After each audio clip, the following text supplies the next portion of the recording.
সামনে রাখা একটা টেবিলের ওপর নিয়ে গিয়ে ফেলে। তারপর তারা দুজন শক্ত করে তার হাত পা চেপে ধরে এবং মুন্না সেই মেয়েটির সম্মান নষ্ট করে। এই নৃশংসতা সহ্য করতে না পেরে সেই গর্ভবতী মেয়েটি টেবিলের ওপরেই মারা যায়। এই নারকীয় হত্যালীলা এতটাই মর্মান্তিক যা দেখলে আপনিও কাঁদতে বাধ্য হবেন, সে আপনি মুসলিমই হন অথবা হিন্দু।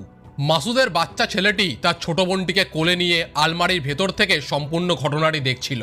সে ভালো করেই জানে আজ যদি কোনোভাবে সে তাদের হাতে ধরা পড়ে যায় তাহলে তার সাথে তার ছোট বোনটিকেও তারা মেরে ফেলবে। সকলকে মারার পর বজরঙ্গী এবং তার দল সেই খামারটিতে আগুন লাগিয়ে দেয়।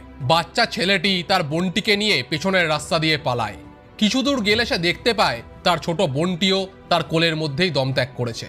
আজ সেই ছেলেটার পুরো পরিবার তার চোখের সামনেই শেষ হয়ে গেল। সে বোঝে না ধর্মের নামে হওয়া এই হত্যালীলার আসল উদ্দেশ্য কি।